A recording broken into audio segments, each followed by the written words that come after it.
just the same thing you just did. And it was gone, dude. It was gone.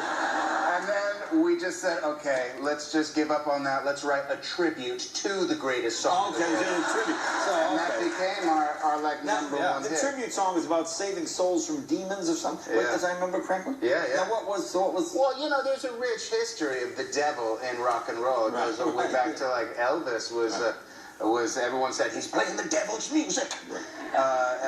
What was that great song? The devil went down to Joe. Oh, Charlie Daniels. Charlie Daniels. He had some devil in there, and it goes even back to before that. Who's Robert Johnson? Right. You can find his roots, you know, way back to the beginning of rock, and so, you know, had we sold our soul to the devil? How else can you explain us being here on a But fun fact, he's also a sneakerhead. Absolutely correct. For your punishment, Anthony Davis wanted to give you a gift. Yeah. Wow. These are yours. Wow. These are yours. That's crazy. These are thousands of dollars. They might not be for long.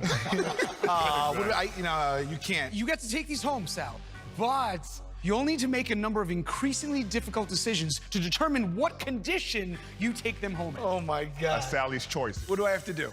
Swipe. All right, for the next Sally's choice, you could either sell the soul of the sneakers to me, or sell your immortal soul to me. This is where we're going, selling my soul to this. You could give him the souls of the sneakers. What is the process of selling a soul? What do I owe you? It's your soul. What does that mean going forward? It just means when you die, your soul will belong to James Murray. I'm going home with these. I'll sell my soul. You'll sell your soul to me? I guess. I don't know. Master P and Romeo, you know what I'm saying? Master P supposedly changed his life for God, right? You know, that's what he put out there on TV and all the interviews that he do, you know what I'm saying? Stuff like that, you know. He gets on TV in front of these cameras and he lied to y'all, and he lied to people like me, and he lied to the world, and he said he changed his life. He gave his life up, and he talks about God. He throw God in there, you know. I'm gonna tell y'all the reason why he throw God in a lot of his interviews now, because he's tortured. He's tortured by God because he know in his heart he sold his soul to Satan to blow up, to get the money, to get the fame. He have sacrificed a lot of people, you know what I'm saying? A lot of people who used to roll with Master P have died and got killed. Master P have made a lot of blood sacrifices to get to where he at. He cutthroated a lot of people to get to where he at. So now all of a sudden the pressure is on. He's tortured by Jesus. So now all of a sudden he wants to say God. He wants to talk about God. Okay, he's changing his life and he's giving it to God. But we have to go by this guy's actions, you know what I'm saying? We got to go by what he's doing. Yeah, I mean, I released a gospel record when I was 15 because I grew up in, a household where all I ever did was listen to gospel music, and my parents are both traveling ministers, and so I kind of sang about, what was going on in my life at 15, and that's how I got introduced to the music industry. Because I swear I wanted to be like the Amy Grant of music. Yeah. But it didn't work out, and so I sold my soul to the devil. Dean himself admitted, "I have a fairly adequate knowledge of satanic forces." Dean became empowered as an actor through the occult. Close friend and co-star Dennis Hopper reflected on Dean's acting. He was totally transformed when the camera began to roll. He suddenly was the character. Strange things were coming out of him. Dean's instructions to Hopper for achieving success with his performances was simply to leave yourself open to the spirits. Dean actually believed that an entity would inhabit him.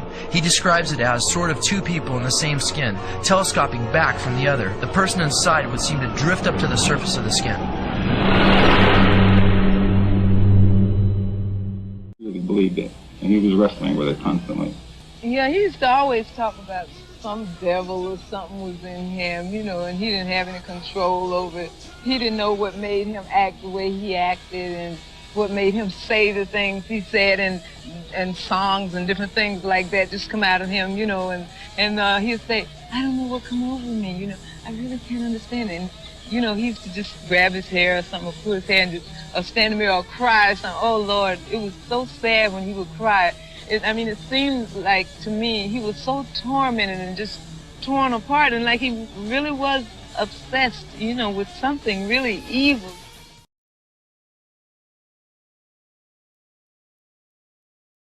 All right. What's up, Tiger? What up, Tiger? What's going on, man? What just happened? What happened? What was the deal, lady? Tell him. He sold his soul for everything. He what? Sold his soul, period.